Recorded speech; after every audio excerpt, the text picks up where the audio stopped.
de vous présenter une deuxième partie sur le standard de management de projet dans laquelle nous allons traiter les approches de développement, voir la différence avec d'autres éléments, notamment les cycles de vie du projet, les focus areas, anciennement les 5 groupes de process. On va commencer bien évidemment, comme on a l'habitude avec une logique entonnoir, en partant du plus global au plus spécifique. Le plus global, c'est justement l'approche de développement, anciennement appelée stratégie projet, project stratégie tout simplement. Et alors là, l'idée, c'est de réfléchir à comment nous allons développer notre livrable dans le cadre d'un projet qui tourne en entreprise, pour nous, en interne ou pour un client. OK. Avant d'aller vers des comparaisons entre le cycle de vie et les approches de développement, et à la fin, pour voir comment justement ces focus areas, ces domaines de concentration, ces groupes de processus s'intègrent parfaitement avec l'approche de développement d'un côté et avec le cycle de vie d'un autre. Oh, il y a toujours des gens qui nous rejoignent. OK.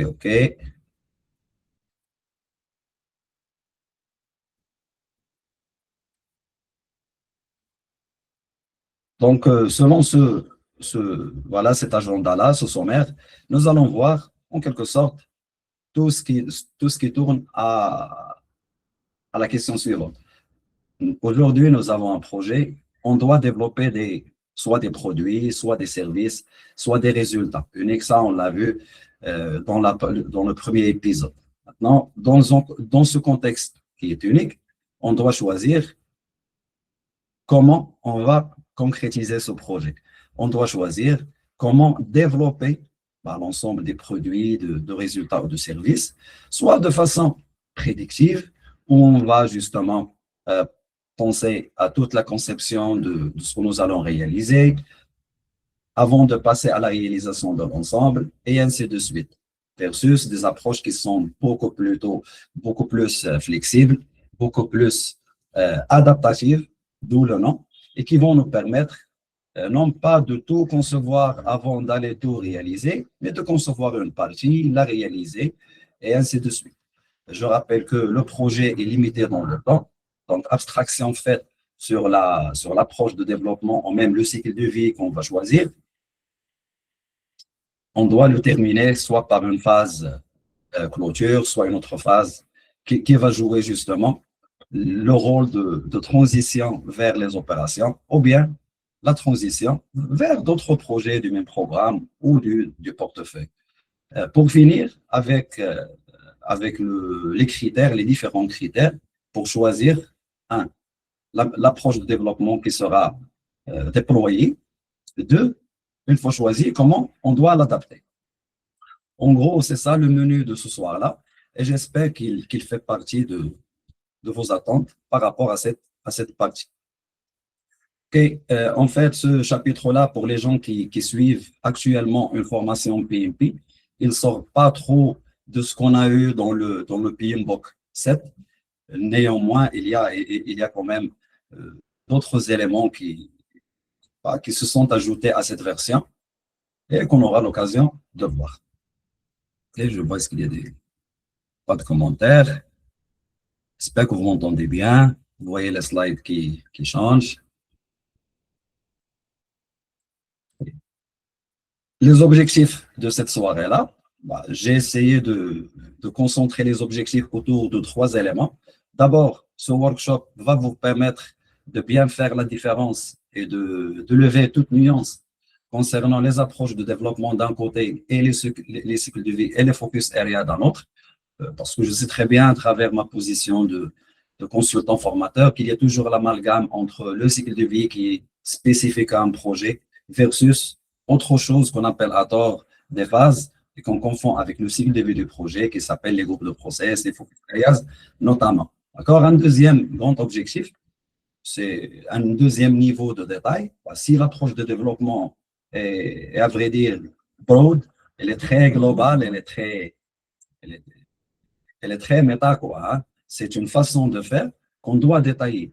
Du coup, le deuxième objectif, c'est d'appréhender les trois types d'approche de développement en détail et voir justement à quel moment c'est beaucoup plus pertinent d'utiliser une approche prédictive, d'un autre à quel moment c'est beaucoup plus pertinent de choisir une approche adaptative, incrémentale ou autre. Troisième objectif qui est très important, c'est justement commencer à explorer hein, pour les novices, mais sinon pour confirmer un peu ce qu'on fait dans les différentes missions de conseil, en termes de choix de la méthodologie, en se basant sur une analyse multicritère. Non, à la fin de ce workshop, on sera beaucoup plus sur les critères de choix qui vont nous permettre de sélectionner l'approche de développement la plus pertinente en l'adaptant aux enjeux, aux spécificités du projet, au contexte unique dans lequel le projet est réalisé. Comment on le fait, à travers quels critères, avec quelle profondeur, avec quel processus. C'est l'objectif justement de la dernière partie qui traite de l'adaptation. Et sachez que il y a tout un chapitre sur l'adaptation des méthodologies de management de projet sur le PMBOK Guide. Alors, cette partie-là sera traitée dans le deuxième temps, qui va traiter justement le guide en tant que tel, en suivant une logique domaine de performance. D'accord? Là, pour les gens qui ne me connaissent pas encore, Anis Boujouiri, je suis ingénieur d'État de formation. Aujourd'hui, je suis le directeur et fondateur du cabinet de formation Le Projectoire, dont la spécialité est la formation, le coaching et le conseil en management de projets, programmes et portefeuilles, que ce soit pour des formations certifiantes, telles que la PMP, la Scrum, la PGMP ou autres, ou bien en termes de conseil, en termes de conception, mise en place de dispositifs PMO qui permettent, entre autres, d'aligner les projets avec la stratégie, aussi bien que de proposer des méthodologies, des approches de développement qui sont plutôt adaptées au contexte dans lequel on est en train de gérer notre projet.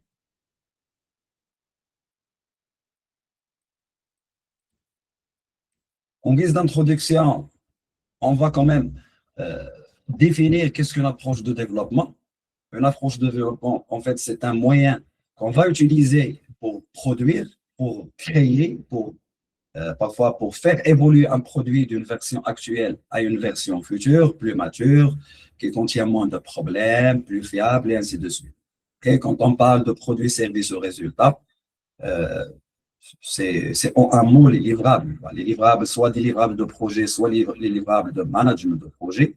On parle in fine de livrables.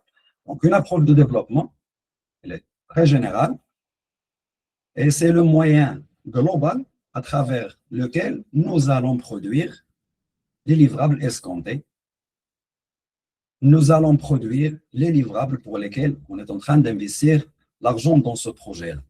Typiquement, pour développer un livrable, soit je vais le concevoir, déjà le voir de façon prédictive. Hein. Qu'est-ce que je vais prévoir? Je vais prévoir tout son design avant de passer à sa réalisation, à son déploiement, à ses tests, et ainsi de suite. C'est une façon de voir que je dois adapter en fonction du périmètre, en fonction du résultat justement à créer. Donc, de quoi on parle finalement? On parle de trois approches. Une première approche qui est prédictive, dans laquelle on va prédire ce que nous allons faire, mais dans sa totalité, dans sa globalité, d'accord? Versus des approches de développement qui sont plutôt adaptatives. Nous allons voir à quel moment c'est plus judicieux de choisir l'un ou l'autre, mais il n'y a pas que ça. Il y a en fait une troisième approche de développement qui hérite de tout ce qui est prédictif avec ses avantages. On va éliminer les inconvénients. Et de même pour tout ce qui est adaptatif, agile, incrémental ou un autre type qui est un peu le mix dédié à ce projet. Donc, entre les deux, j'ai dit qu'il y a quand même un dosage à faire pour hériter des avantages des deux extrémités. Mais à vrai dire, On est très rarement sur l'une et sur l'autre. Aujourd'hui, après 20 ans d'expérience en management de projet, en formation de management de projet, en consulting aussi, rares sont les cas où on est vraiment purement prédictif ou purement agile. Pour dire d'emblée que la majorité, je vais dire, la majorité, d'après ce que j'ai vu, ben, ils sont plutôt hybrides, sans pour autant le déclarer, même parfois on le sait même. On n'a même pas une idée sur comment on appelle cette approche ou ce cycle de vie. Pourquoi on aura besoin de plusieurs approches de développement? Parce qu'on n'est pas toujours au même degré de compréhension, au même degré de cadrage, au même degré de, je dirais, de limitation et de détail de ce que nous allons faire, ce qu'on appelle le périmètre du projet. Ce que vous voyez là, c'est plutôt, voilà, c'est le périmètre. C'est à partir d'un périmètre qui est très bien cadré, très bien ficelé. Si on parle d'un bâtiment, on comprend vraiment en détail ce que nous allons construire. Si on parle d'un système d'information, vraiment, on a toutes les spécifications fonctionnelles, techniques, tout ce que nous allons faire dans ce projet-là, on le capture au départ, on le met dans des baselines, des documents bien déterminés, que ce soit des documents de spécification pour le cas informatique, pour des expressions de besoins pour d'autres métiers. Ben sinon, si on a une stratégie projet qui s'oriente plutôt vers de la sous-traitance, je ne vais pas chercher quand même à délimiter tout le scope en termes de fonctionnalités à développer, mais plutôt le périmètre d'une application à acheter. Ça, c'est au niveau approche. Du coup, quand j'ai un périmètre du projet, une consistance du projet, un scope de façon globale de mon projet qui est fixe, qui est très cadré, qui est très connu, avec très peu d'incertitudes, etc., je vais chercher le budget et l'échéancier qui colle avec. Donc, à partir d'une planification, à partir d'une baseline d'un périmètre donné, que ce soit avec des work breakdown structure ou d'autres outils, même un cahier de charge, au cas où on est en train de sous-traiter, à partir de ce périmètre, je vais chercher deux autres baselines. Pourquoi? Parce que justement, j'ai une maîtrise parfaite de ce que je vais livrer. Or, ce n'est pas toujours le cas. Donc, parfois, je veux lancer pas mon nouveau site web, mais je ne suis pas très sûr du périmètre que je vais réaliser à la fin. Quand je dis je ne suis pas très sûr, je ne parle pas du niveau, vraiment du niveau 1 de surface, qui est plutôt est-ce que je serai sur un site vitrine ou bien un autre site, mais plutôt euh, sur un niveau encore plus détaillé en termes de fonctionnalité. D'accord?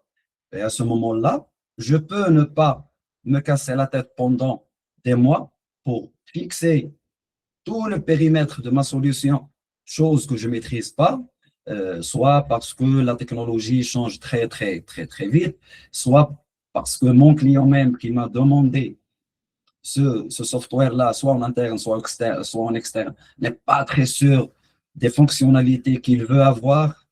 Et encore, peut-être, il n'est pas très sûr des fonctionnalités dont il a besoin aujourd'hui, vraiment à très court terme. Du coup, comment on va procéder? On va plutôt fixer le budget et le délai avec un périmètre global qu'on va détailler, prioriser au fil de l'eau. D'où le triangle inversé. Les personnes qui ont suivi des formations en management de projet savent très bien de quoi on parle à ce niveau. On parle du triangle des contraintes, du triangle magique, du triangle des performances. Mais ça, vraiment, c'est une différence fondamentale. D'accord? J'ai vécu dans les deux cas. On part du premier, d'un périmètre qu'on cadre très, très bien avec des outils de management de projet. Après, je vais dire que voilà, ma baseline du coup sur la durée du projet et de temps, c'est voilà le montant global, mais quand même échelonné sur le temps. De même pour l'échéancier, que ce soit soit un diagramme de Gantt ou un autre document pour illustrer l'échéancier du projet, ça pourrait être dans le deuxième cas, où il y a un budget et un schedule qui sont plutôt fixes, et on va on va jouer sur le périmètre à produire à chaque fois. Dans ce cas-là, je serai plutôt sur des outils, typiquement un product backlog où il y a le listing de tout ce qu'on doit réaliser, ainsi de suite. Bref, entre les deux, pour synthétiser, il y a un spectrum et en fonction d'un certain nombre de paramètres, essentiellement le degré d'incertitude, le degré de clarté, le degré de décomposition même du périmètre au départ, vont nous dicter une approche ou une autre. Et sachez qu'on n'est pas obligé d'être soit en prédictif, soit en agile. En adaptatif plutôt, je peux être quelque sorte avec un dosage bien donné en mode hybride. Et voilà, tant que l'incertitude augmente, je serai beaucoup plus avec un dosage qui s'approche de la droite, qui s'approche des cycles de vie adaptatifs. Et même aujourd'hui, au niveau de la littérature, quand on est sur une approche de développement qui est adaptative, on n'a pas fini notre travail. D'accord? Avec quelle profondeur je vais appliquer l'agilité, avec quelle largeur au niveau de l'organisation je vais adapter l'agilité, c'est en fonction, en gros, de deux éléments. Mon besoin, est-ce qu'il est déjà mature? Mon organisation, est-elle déjà mature en termes d'appréhension, de déploiement de méthodologie de projet? Et d'un autre côté, il y a aussi tout ce qui est culture d'entreprise, méthodologie mise en place ou pas encore, ce qui va nous pousser à avoir au moins une partie des méthodes avec quoi on peut commencer, à savoir le Scrum, le Kanban ou autre. D'accord? Pour commencer simple, c'est le niveau de profondeur est petit, le niveau aussi de la couverture organisationnelle des équipes est aussi petit, mais c'est très efficace du moment que c'est notre cas. Et au fil de l'eau, on est plus mature, on a beaucoup plus de projets qui sont gérés en mode agile, on a beaucoup plus de projets où il y a l'évolution technologique, il y a, bref, il y a un peu les différents facteurs qui nous poussent au choix d'une approche de développement agile, un choix pertinent. Et, je ne sais pas, est-ce qu'il y a des questions? Sinon, vous pouvez m'écrire vos questions sur les commentaires à la fin, je vais répondre. Ou bien, prenez note. Et à la fin, il y a toujours une session qui est dédiée aux questions-réponses. Voilà, concernant cette première introduction dans les approches de développement, mais quand même, on doit partir sur une bonne base en définissant des termes et des notions clés. C'est des termes, certes, que vous avez déjà entendus, mais qu'il faut se fixer. Hein. On est sur un cadre bien défini, on est sur un standard bien défini, et du coup, que veut dire pas une cadence de livraison, par exemple? Quand on est en mode prédictif, à la rigueur, je vais livrer à la fin de chaque phase. D'accord? Mais quand je suis en mode agile, je peux, pour la même durée qui est une phase, si je la traduis en agilité, j'aurai plusieurs petites durées à l'issue desquelles je peux quand même livrer. Et du coup, quel est mon rythme de livraison? Est-ce qu'il s'agit d'une livraison unique? Un calendrier pour une livraison unique, c'est la fin du projet. La fin du projet, bam, je vous livre le bâtiment, je vous livre le système d'information, je vous livre la nouvelle organisation, la formation ou autre. Mais pas que, du moment qu'il y a quand même dans la cadence, il y a le rythme, il y a la fréquence.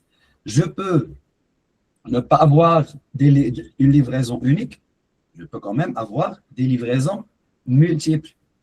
Typiquement, je peux choisir, par exemple, un projet organisationnel dans lequel je dois élaborer un livrable qu'on va appeler rapport de l'état de l'existant. D'accord? Je peux le livrer de façon unique, mais s'il s'agit vraiment d'un grand rapport, je ne maîtrise pas trop l'environnement, une complexité de par la nature des parties prenantes, etc. Donc, je vais quand même choisir une logique projet, d'accord, qui va me permettre de décomposer le grand rapport le grand objectif qui est ambitieux, à savoir ce gros document, mais je vais le faire de façon, pas unique, mais je vais le faire de façon itérative. Ça veut dire quoi? Ça veut dire que je vais élaborer une première version qui n'est pas diffusable, hein, mais j'élabore une première version, je la soumets à une revue, je reçois les remarques, le feedback, j'affine, je réaffine, itérativement parlant, j'affine, je modifie en fonction du feedback, en fonction des changements. Donc, je peux livrer une première version qui tient le coup, d'accord? Comme je peux livrer le rapport, d'accord, en différentes versions jusqu'à arriver à une version finale voilà, qui est synchrone aux exigences des parties prenantes, qui respecte ce qu'on cherche comme recommandation, comme résultat à travers ce rapport-là. Donc, je suis sur plusieurs livraisons. Je peux livrer de façon multiple des fonctionnalités, je peux livrer de façon multiple des étages, etc. Un cas spécial des livraisons multiples où le calendrier n'est pas fixe, ni la fréquence d'ailleurs, les deux composent la cadence, périodiquement, c'est un peu le cas des méthodes agiles, notamment le Scrum. Ce que je fais dans le Scrum ou dans une logique de livraison projet qui est périodique, je vais me fixer une durée de temps. Au lieu de livrer une première version au bout de 3 semaines, une deuxième version au bout d'une semaine, une troisième au bout de 4 semaines, je suis un peu sur la multiplicité, mais aussi la multiplicité des périodes. Au niveau des périodiques, je serai sur la même période. Je me fixe un délai de 2 semaines, un délai de 4 semaines maximum si vous êtes en Scrum. Et au bout de chaque période qu'on appelle itération, 2, 3, 4 semaines, je vais livrer. Mais qu'est-ce que je vais livrer? Je peux livrer quand même une version qui sera la base de quoi? De la deuxième.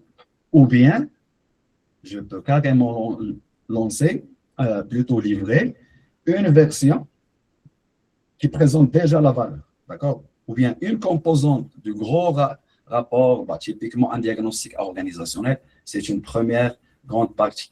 On peut appeler ça un incrément parce qu'il va quand même donner de la valeur au client. Ce n'est pas n'importe quelle version, mais c'est une version qui est testée, qui est conforme et qui est livrée. Pourquoi? Pour commencer déjà à donner de la valeur. De façon, avec une cadence périodique.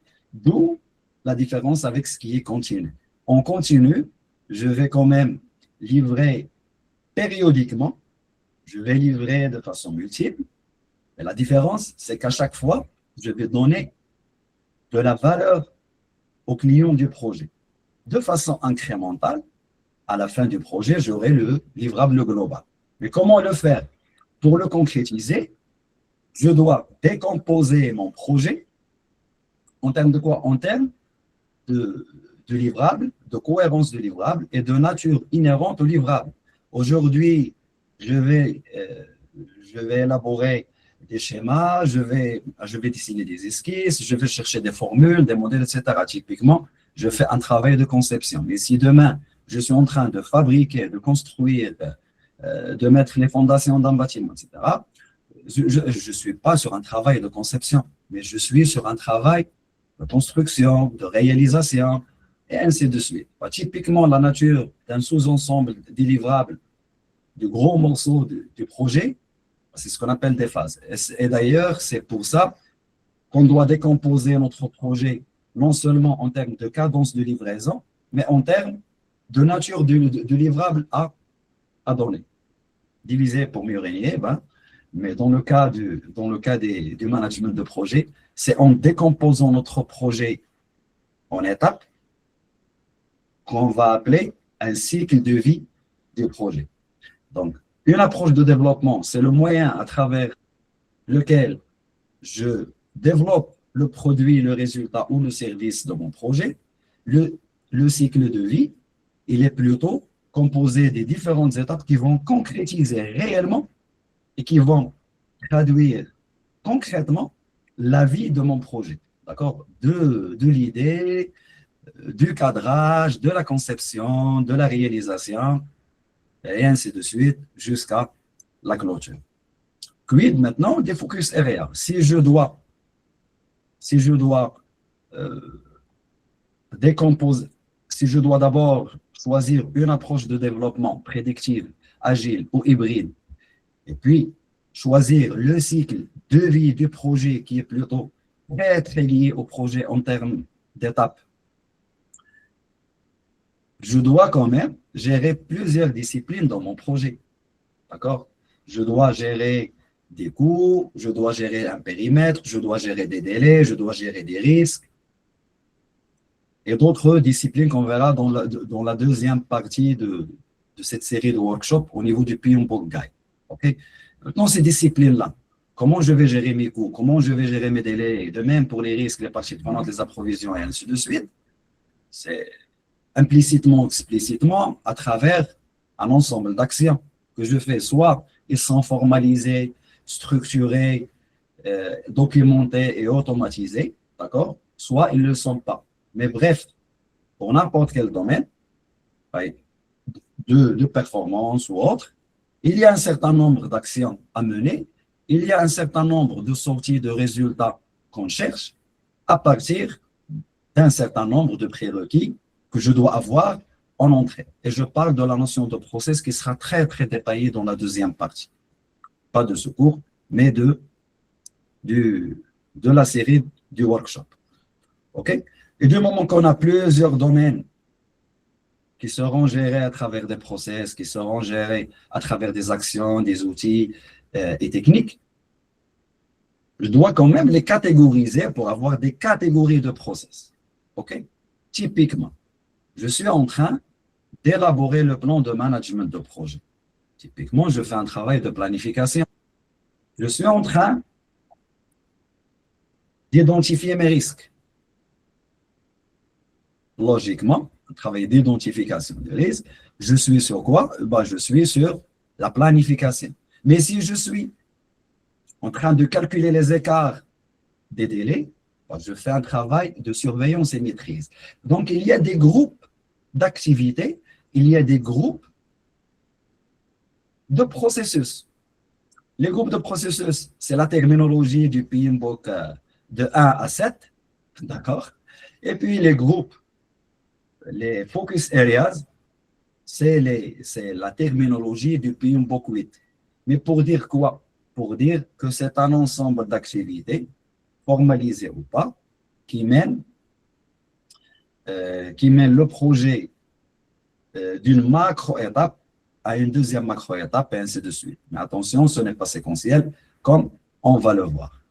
Et concernant les focus areas, comme d'ailleurs les groupes de process, ils sont 5. Il y a de l'initialisation, il y a de la planification, il y a de la surveillance et maîtrise, et bien évidemment, il y a l'exécution entre les deux. C'est une boucle avant de pouvoir clôturer le projet et partir vers autre chose. Examinons maintenant l'approche de développement du projet. La première est la prédictive. La prédictive, quand on parle d'approche prédictive, on parle aussi d'une approche waterfall, d'une approche en cascade, d'une approche traditionnelle, mais ce n'est pas pour dire qu'elle n'est pas pertinente. Attention, l'approche prédictive est très, très efficace et très pertinente à condition d'avoir un certain nombre de critères qui sont validés. Le premier, c'est un petit degré d'incertitude par rapport au périmètre, par rapport au projet global. Le deuxième, on l'a fait, refait plusieurs fois. Du coup, je peux quand même partir sur une bonne base de planification pour continuer le projet parce que j'ai beaucoup appris. Et rappelez-vous le triangle de tout à l'heure, dans une approche prédictive, ce qui sera fixe et par rapport à quoi nous allons gérer les changements avec un processus de gestion de changement intégré, bien évidemment, il y a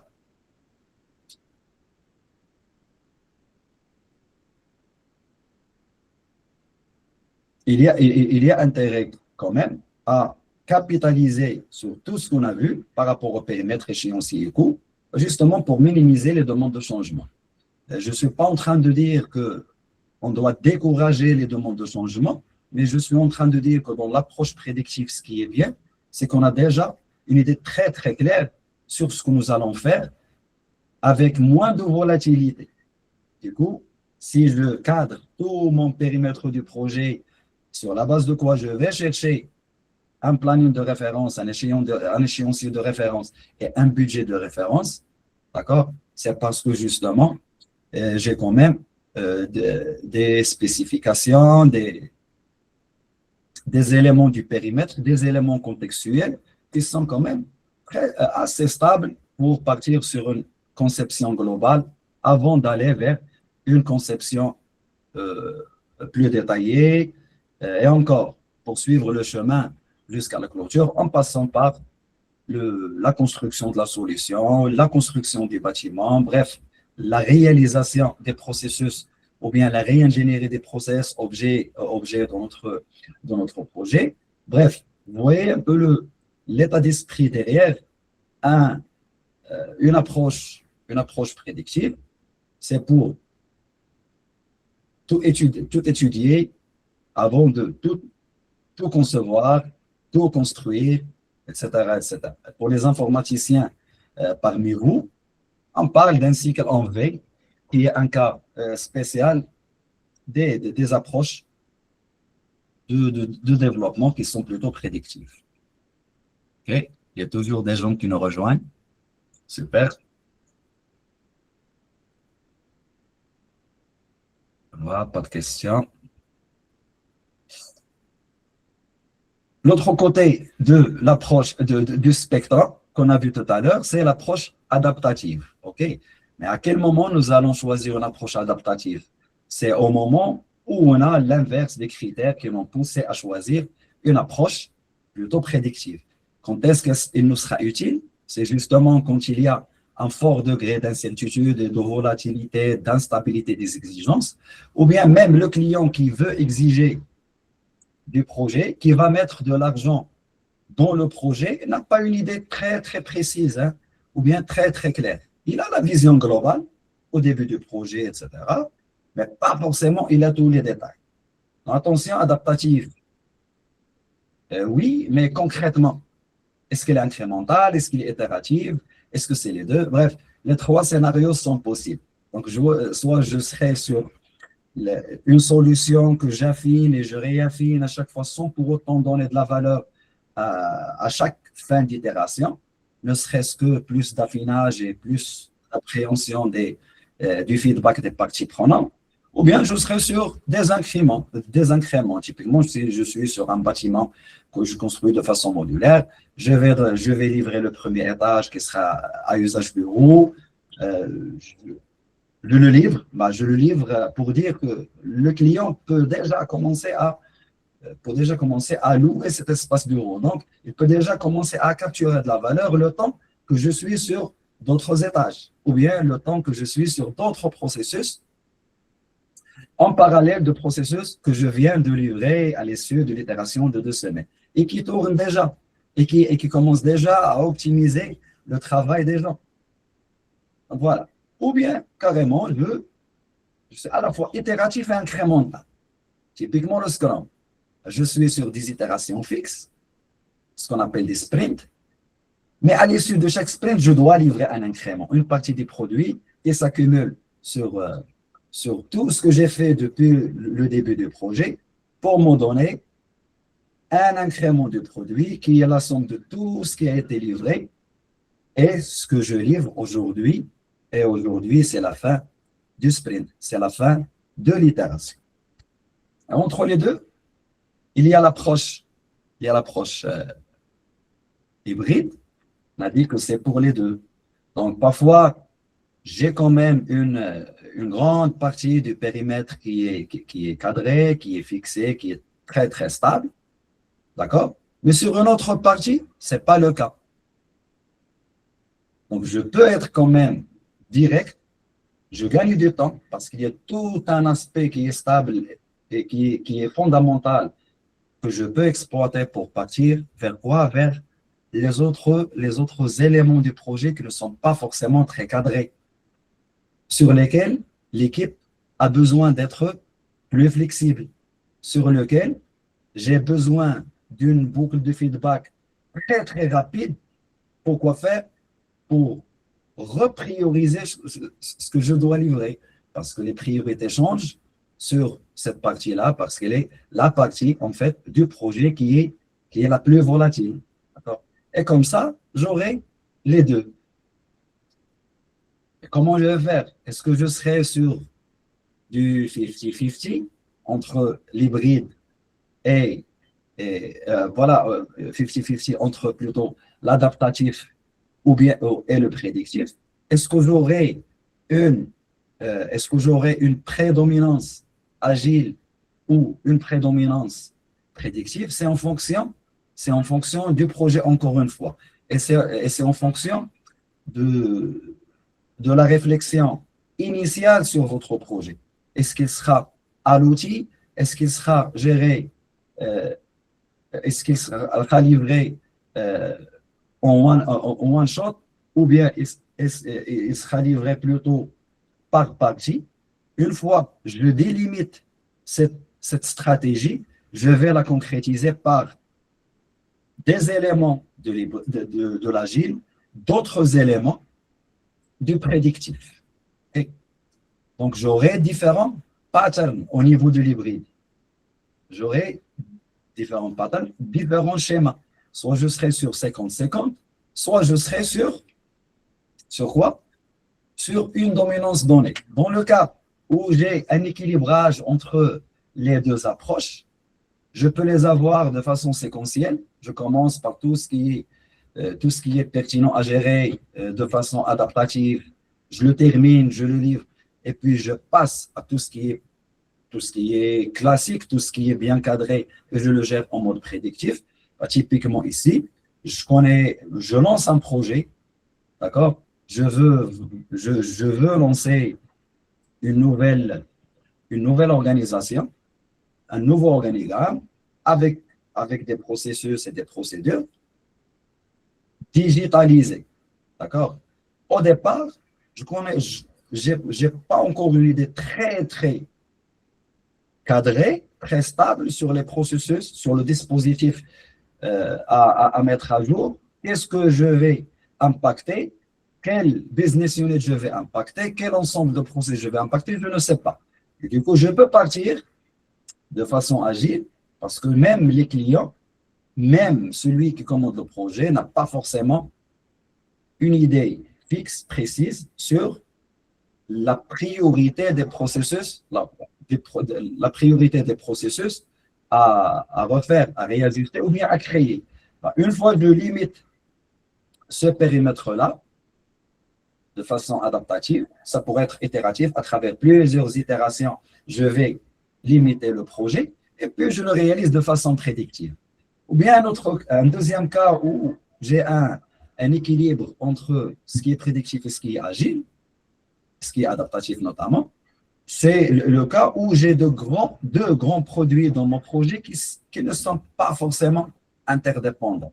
Typiquement, je pourrais très bien être sur un projet où je dois concevoir et construire un bâtiment intelligent, un bâtiment où il y a beaucoup de technologie. D'accord? Il y a le bâtiment, dont la conception-construction est très, très maîtrisée par mes équipes. Donc voilà, tout ce qui est bâtiment sera géré de façon prédictive. C'est juste un choix. Je ne vous dis pas que c'est la seule façon de faire. Et même le PMI ne recommande pas d'approche de développement ni un cycle de vie particulier pour certains projets. Il n'y a pas de recommandation.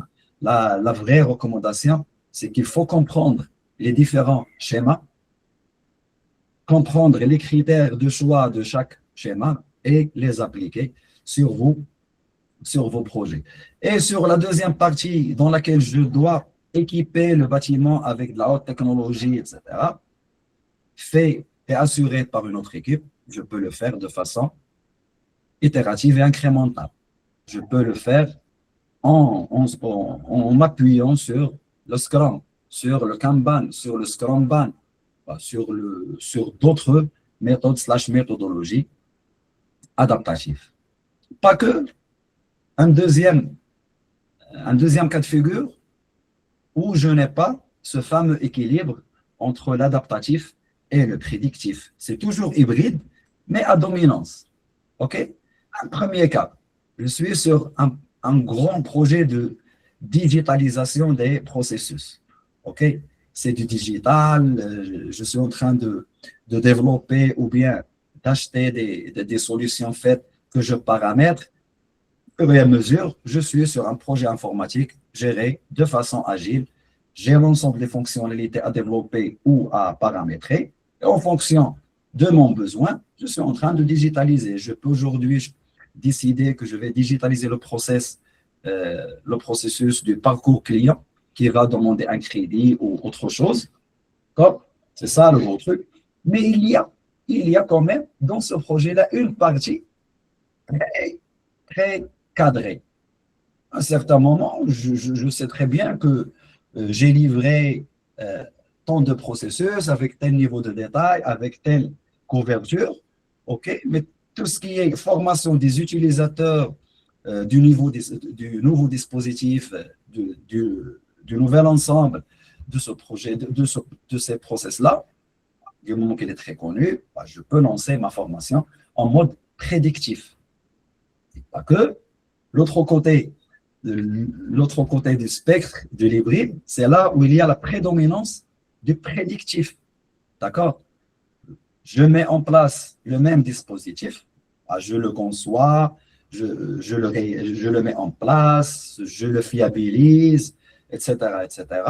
Mais il y a une partie quand même dans laquelle je dois informatiser dans ce cas-là ce que j'ai mis en place en tant que bonne pratique. Bah, cette informatisation-là n'est pas très, très explicite, n'est pas très, très ficelée.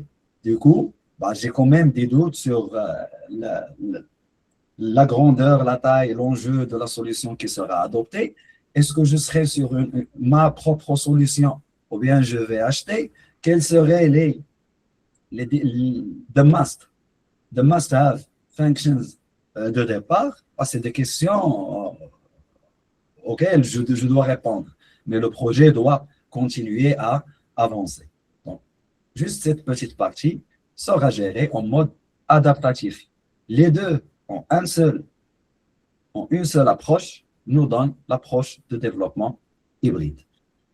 Aujourd'hui, il y a le discipline agile qui nomme ces trois configurations de l'hybride. Un hybride de niveau 1, bah, on a un équilibre.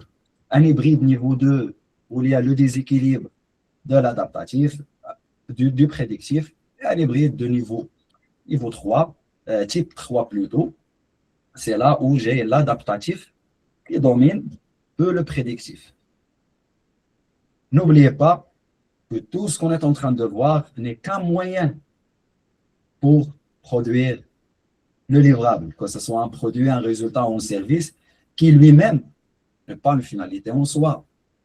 La finalité, c'est la création, la capture, l'optimisation et la fiabilisation, pérennisation de la valeur créée à travers les résultats du projet opérationnalisé. Okay?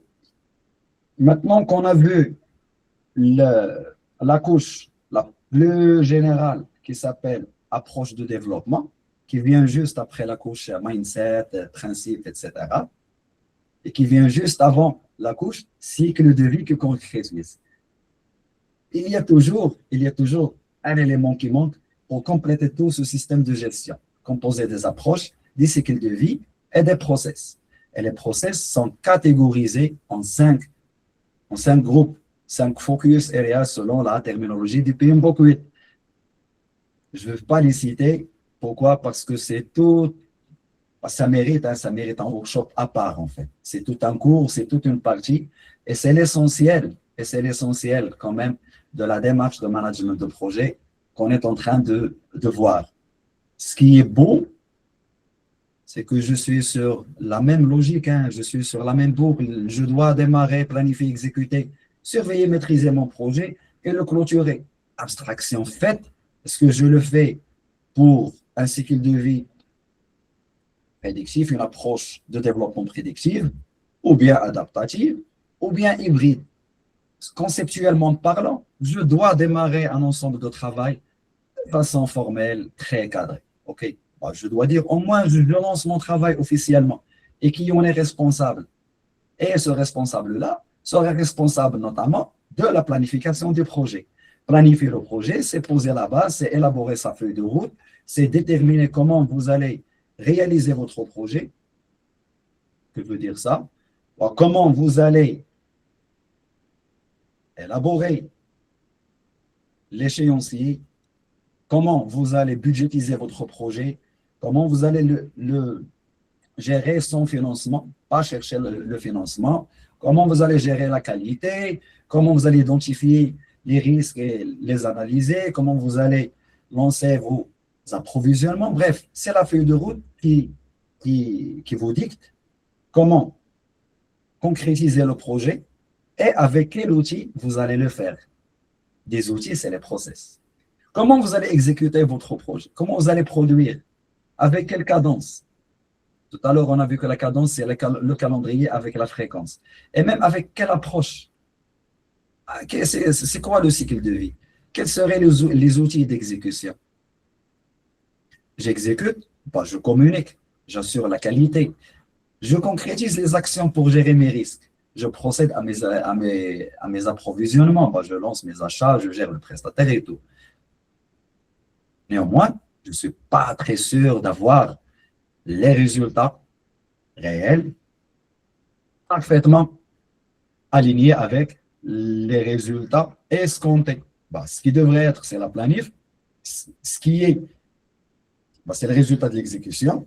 Quand je mesure le gap, quand je mesure la différence entre les deux, bah, je suis en train de surveiller et maîtriser mon projet.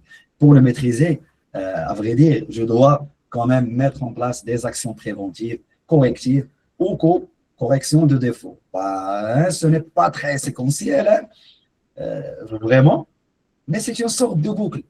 Je planifie, j'exécute, je surveille et maîtrise. Soit j'ai des écarts qui vont me pousser plutôt vers des actions préventives. Bah, typiquement, je remarque qu'à chaque fois, il y a un centimètre de plus sur la longueur de ce bureau-là. À chaque fois. Donc, potentiellement, en prévention, je dois changer voilà, le matériel, hein, l'appareil, l'équipement de découpe, par exemple. Mais quand j'ai décidé carrément d'éliminer le centimètre de trop, bah, je suis sur une correction de défaut. Donc, je vais plutôt revenir à l'exécution, pas aller vers la planification. La boucle, OK? À l'instant T, en plein projet, j'ai mes parties prenantes qui me disent bravo, on accepte votre travail. Accepte au sens anglophone, quoi. Hein. Il est réceptionné. Bref, on en a besoin. Vous pouvez nous le communiquer, s'il vous plaît, après correction de ces réserves mineures. Oui, je vous le transfère. Quand je transfère un livrable, je dois aussi activer tous les documents qui m'ont permis de produire ce livrable. Tous les documents qui m'ont permis de contrôler la qualité de ce livrable. Tous les documents qui m'ont permis, justement, d'avoir la satisfaction de mes parties prenantes à travers ce livrable. Donc, je dois activer tout ce que j'ai appris et généré dans le cadre de mon projet. Je ne parle pas de moi-même en tant que chef de projet de ce projet-là, d'accord, ni de PMO, mais euh, je parle d'une casquette projet. Bah, c'est tout le projet qui doit le faire. Certes, il est coordonné, piloté par le chef de projet, mais il est réalisé par des équipes et supporté par d'autres parties prenantes.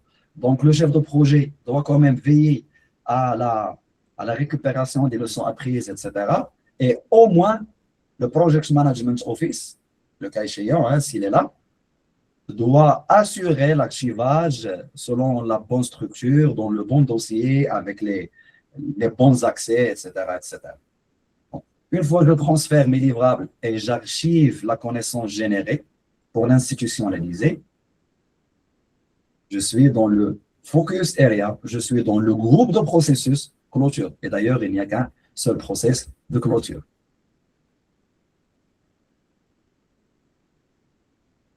Les 5 groupes de process vous permettent aussi de gérer votre projet selon la nature des activités, mais il ne faut pas oublier que c'est un framework qui est utilisé entre le début du projet et la fin. Ça veut dire à l'intérieur de ces frontières-là, hein, à l'intérieur du projet, il y a certainement la planification, l'exécution et en filigrane, qu'est-ce que j'ai? J'ai la surveillance et maîtrise qui tourne, voilà, on continue. Mais les deux autres, attention, sont sur les frontières. D'accord? Au départ, je dois lancer mon projet selon la demande d'un sponsor qui commandite le projet notamment, en analysant des documents stratégiques, en analysant des études d'opportunité, en analysant des cas d'affaires, en analysant des contrats de partenariat ou autres, pour élaborer la charte de projet. Et la charte de projet, c'est le document qui donne naissance au projet, mais c'est le document qui formalise aussi la désignation du chef de projet. Et c'est le document qui vous fait passer pertinemment, officiellement, formellement et fondamentalement de ce qui n'est pas projet, ce qui est ingénierie projet en amont, vers le projet lui-même. Donc, ce passage-là, T0-, T0+, comme j'ai l'habitude de dire, est assuré par les processus d'initialisation. OK? En miroir, qu'est-ce que j'ai? J'ai les processus de clôture du projet. À ce moment-là, je ne vais pas chercher à entrer avec force dans le projet, mais je vais plutôt chercher une sortie forte de mon projet. Sortir avec force veut dire transférer les bons livrables à temps et conformément à ce que les parties prenantes disent, conformément au grand cycle de vie peut-être du programme, du portefeuille ou autre, mais c'est aussi pour dire qu'il faut organiser une réunion de clôture du projet. On ne va pas quand même lancer le projet avec un kick-off meeting et ne pas clôturer ce projet-là comme ça, hein, si de rien n'était. Non, s'il vous plaît, en miroir, il y a une symétrie, il y a un kick-off meeting et il y a une closing meeting ou autre, mais c'est une réunion de clôture où je vais présenter le bilan du projet, où je vais dire voilà ce qui a bien marché, voilà ce qui ne l'a pas été, où je vais archiver mes leçons apprises, où je vais transférer les livrables, où je vais induire le changement dans l'organisation. OK? Je lance un projet avec une réunion, je le termine avec une autre réunion. Je le lance avec la note de cadrage, la charte de projet, je le termine avec un rapport de clôture. Si vous êtes dans le public, les achats, etc. Je le termine avec un post-mortem. Je le termine avec le registre du retour d'expérience. Bref, il faut le clôturer formellement, d'accord? Il y a beaucoup de conditions pour, dans les bonnes pratiques, dans la littérature professionnelle, justement, pour clôturer un projet pertinent, d'accord? C'est un peu comme un match de football. Ça commence par un sifflet, un kick-off, et on ne termine pas comme ça à l'issue des 90 minutes qu'on a choisi pour le projet, mais on termine après le sifflet, hein, de la fin du match. D'accord? Et à l'intérieur, la partie bleue du schéma, c'est vraiment la partie qui sera détaillée de l'EPM Guide. Donc, tout ce que nous allons dire par la suite, en fait, c'est à l'intérieur des frontières du projet, de l'initialisation à la clôture, en passant par les trois autres focus, les trois autres focus areas ou groupes de processus. Hein? S'il vous plaît, le son, monsieur le son. Est-ce qu'il y a un problème de son, s'il vous plaît? Est-ce que vous arrivez à m'entendre? Non, monsieur. OK, Oui, Anis, on entend bien. d'accord. Parce que je viens de voir un commentaire qui demande un peu l'amélioration du son. C'est bon. Pas de questions, on peut continuer? Bonsoir, monsieur Anis, bonsoir. Bonsoir, bonsoir, Monsieur Mohamed. Ah, ok, désolé, je suis venu un peu en retard. Non, non, Bonsoir à pas tous. du tout, hein. Ça nous fait énormément plaisir. Merci, merci. Bonsoir à tout le En monde. tout cas, en tout cas, il y aura le replay qui vous sera partagé sur, Inch'Allah. sur la messagerie privée ou sur la communauté, quoi. Inch'Allah, Donc, ok. Inch'Allah, marhaba. Donc, je disais Merci. que par la suite, focus areas, domaine de performance, outils techniques, entrée, sortie, bref, les détails vont concerner beaucoup plus la partie en bleu, d'accord? Sans pour autant ignorer tout le contexte en filigrane dans lequel le projet tourne. Et je vous incite à revenir au contenu du premier épisode dans lequel on a vu en détail cette partie-là, s'il vous plaît. OK? Des approches de développement, on a dit, des cycles de vie, des focus areas, mais comment ces trois concepts, comment ces trois gros éléments, d'accord, sont connectés entre eux? C'est quoi la différence, s'il vous plaît? La planification n'est pas une phase. Les 5 focus areas, justement, ne sont pas des phases. C'est des étapes, c'est des groupes de process qui vont vous permettre de structurer la gestion de votre projet. OK? Ce qui est en bas, c'est le cycle de vie de votre projet. D'accord? Il est prédictif. Ça commence par une ingénierie, suivie par toute une étape d'achat parce que c'est un projet extrêmement, je vais dire, très externalisé. Je vais construire, je vais faire tous les tests nécessaires, commissionner peut-être pour les gens des télécoms, avant de faire le handover, avant d'assurer cette phase transition à travers, bien sûr, la clôture. Mais regardez, à chaque fois, j'avance dans le cycle de vie de mon projet, qui est en waterfall, il y a un niveau d'effort sur un focus area, sur un groupe de process bien donné. Regardez, quand je suis au départ du projet, quelque part là, je suis en train de cadrer mon projet. C'est une phase que je n'ai pas mise, ok? Je n'ai pas mise, hein, parce que je ne voulais pas changer la figure, l'illustration originale du PMBOK. Mais imaginez, alors, ici, il n'y a pas le vide, hein? Quand même, il y a une première phase design, une première phase cadrage, d'accord? Je suis dans le début de mon projet, hein. Je suis en train de le cadrer, hein. C'est une grande phase cadrage, ok? Donc, le livrable principal, c'est la note de cadrage et puis le support du kick-off meeting qui reprend en quelque sorte les éléments de la note de cadrage, mais ce sera plutôt pour présenter ce que nous allons faire dans le cadre de ce projet à plusieurs parties prenantes dans cette réunion. Regardez, à ce moment-là, je suis plutôt sur beaucoup d'initialisation parce que je dois lancer le projet, le chartrer, désigner formellement le chef de projet, identifier mes parties prenantes aussi, mais j'ai déjà commencé un travail de planif. Ici, je peux vous dire que dans le cadre de la planification de mon projet, d'accord, j'ai choisi une approche prédictive, ok? Là, je suis en train de planifier, ok? J'ai aussi conçu mon cycle de vie du projet. Je l'ai divisé en 5 phases, mais pas que. Je ne vais pas quand même attendre la moitié du projet pour commencer l'exécution. Je ne vais pas attendre la fin du projet pour surveiller et maîtriser ce que je suis en train de produire. D'accord?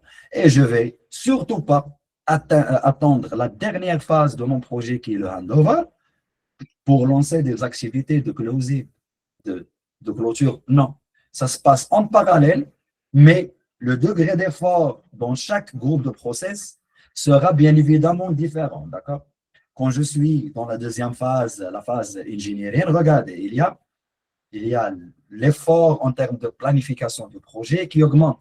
D'accord? Première, deuxième phase, entre l'ingénierie et le procurement, l'approvisionnement. D'accord? Entre les deux, ben, j'ai quand même le pic de l'activité planification. D'accord? Quand je dis un pic d'activité de planification, ce n'est pas pour vous dire que c'est à ce moment-là que j'ai réussi à rédiger le plan de tout mon projet. Non, c'est un pic de planification parce que justement, ce moment-là, potentiellement, je suis sur un ajustement de la première baseline de mes délais, mon diagramme de Gantt, et je pourrais très bien être dans un cas où je mène pour une énième fois l'analyse qualitative de mes risques. D'accord? Parce que quand même, je m'approche du milieu où il y aura un grand effort d'exécution. Exécution, regarde, au niveau de la phase construction, je continue toujours à planifier, je continue à réaliser, d'accord? Mais j'exécute et je surveille. Je planifie, j'exécute et je fais de la surveillance et maîtrise. OK? Mais déjà, j'ai lancé quelques activités de clôture. Typiquement, la rédaction et la consolidation des leçons que j'ai apprises. Peut-être une activité de closing à l'issue de la phase ici construction, bah, je dois transférer le livrable construit à la phase qui suit, à savoir la phase commission. Commission ligne ou test, appelez-la comme vous voulez. Et dans un cas où il y a une approche qui est adaptative, l'idée c'est quoi? C'est d'avoir le fameux cycle de management, initialisation jusqu'à la clôture, d'accord? Mais pour l'itération en question, donc une première itération, une première initialisation pour tout le projet, d'accord? Mais attention, je vais planifier la première itération et une fois elle est dans l'exécution, je vais lancer la planification de la deuxième itération, etc. Typiquement, si vous avez un projet où il y a plusieurs tronçons routiers à mettre à niveau, ce que vous allez faire, vous allez lancer la planification du premier tronçon, mais une fois la planification est terminée, c'est cette équipe qui va planifier un deuxième tronçon et les équipes d'exécution vont exécuter le premier tronçon et ainsi de suite. Et en filigrane, qu'est-ce que je fais? Je fais de la surveillance et maîtrise de tout le projet en fonction de l'itération dans laquelle je suis. Et si vous permettez, j'ai besoin juste de quelques petites secondes et je reviens.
Merci beaucoup.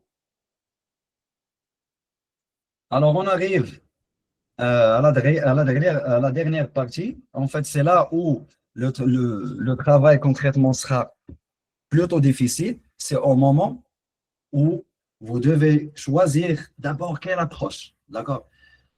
Rassurez-vous, il y a beaucoup de critères, il y a beaucoup de choses dans la littérature, mais pas que. Il y a aussi l'expérience que vous avez accumulée. D'accord? Quand on parle de choix et d'adaptation d'approche ou de cycle de vie, en gros, c'est par rapport à trois grands éléments. Premier élément que je dois prendre en considération, c'est le livrable que je dois produire. C'est le livrable qui va me dicter la logique de décomposition. C'est le livrable de par sa consistance, de par ses incertitudes, de par son cadrage et de par notre compréhension. D'accord?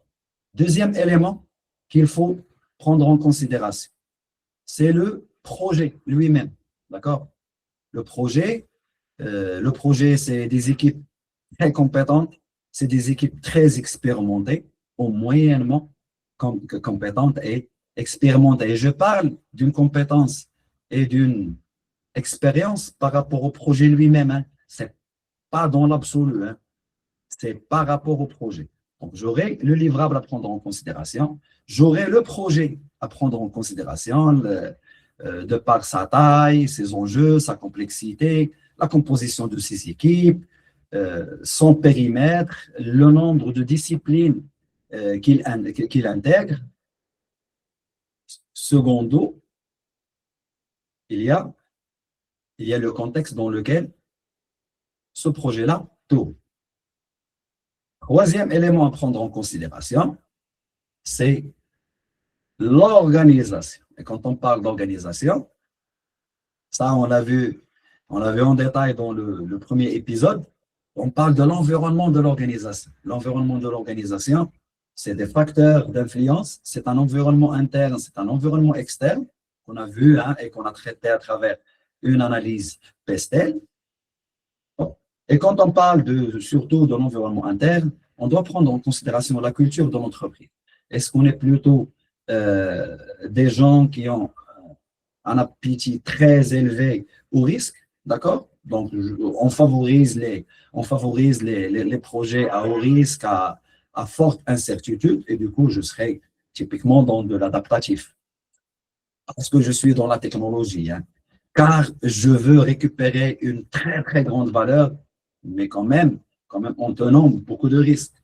C'est aussi la structure de l'organisation qui va jouer un rôle très important dans le choix de la méthodologie. D'accord? Parce que je suis dans une structure fonctionnelle, c'est un peu difficile hein, d'aller vers des approches adaptatives. C'est plutôt du prédictif. À la rigueur, c'est de l'hybride à prédominance prédictive. Mais certainement, si je suis dans des startups qui sont que sur de la technologie, etc., d'accord, pour des projets technologiques hein, tels qu'on les connaît, l'approche adaptative ou une approche hybride à dominance adaptative serait la plus pertinente. OK? Donc, c'est des facteurs qui vont vous permettre de sélectionner l'approche la plus pertinente en prenant en compte le livrable à produire, que ce soit un produit, un résultat ou un service unique. Deuxième élément, c'est le projet, d'accord? En tenant en considération la multitude de ces parties prenantes. Elles sont peu nombreuses ou très nombreuses. Est-ce qu'elles sont que des parties prenantes internes ou bien il y a aussi les externes? Ben, les externes, c'est qui? C'est le citoyen ou bien l'Union internationale des télécoms qui réglemente le domaine à l'international. Aussi bien que des contraintes. Quand on a des contraintes liées à l'échéancier, c'est pas assez. C'est des contraintes par rapport au délai de livraison. Si j'ai un stade à livrer pour accueillir la canne, je dois le livrer pour accueillir la canne. En tenant en compte aussi la disponibilité du financement. Et d'ailleurs, dans le PMBOK 8, on ne parle plus de la gestion des coûts du projet, tel que c'était le cas dans les versions antérieures, mais on parle de la gestion financière du projet, parce qu'il y a l'aspect financement, il y a l'aspect cash flow, pas que les aspects liés aux estimations des coûts, à l'agrégation des coûts individuels, à l'ajout d'une provision risque. Il n'y a pas que ça, il y a tout l'aspect financement du projet, d'où l'intérêt de comprendre ce qui se passe en amont du projet. Troisième facteur qui est très important, qui va vous permettre de sélectionner une approche prédictive, adaptative ou hybride à l'intérieur, c'est notamment la structure organisationnelle, fonctionnelle, matricielle, task force, projectized, la culture d'entreprise, l'ensemble des traditions, des croyances, des valeurs, la capacité de l'organisation, capacité dans le sens capability, OK? Quelles sont les ressources disponibles? Quelle est l'expertise disponible? Les plateformes informatiques, qu'est-ce qu'elle a cette organisation-là? Hein? D'accord? Elle a une capacité. Et du coup, quand on a parlé de projet la première fois, c'est justement pour mettre en place une capacité à créer de la valeur, avec les opérations. Et cette capacité créée, je viens de créer un nouveau siège, je viens de créer une nouvelle agence, s'ajoute aux actifs de l'organisation. Ça veut dire autrement, elle augmente sa capacité. Et c'est un peu dichotomique. Ajoutons à la structure organisationnelle l'infrastructure de l'organisation, hein, en termes de sièges, d'annexes, de locaux. Est-ce que c'est des équipes vraiment co-localisées dans un plateau ou bien des équipes qui sont en mode online meetings depuis des années? Ça joue aussi à la sélection d'une approche au détriment d'une autre ou l'inverse.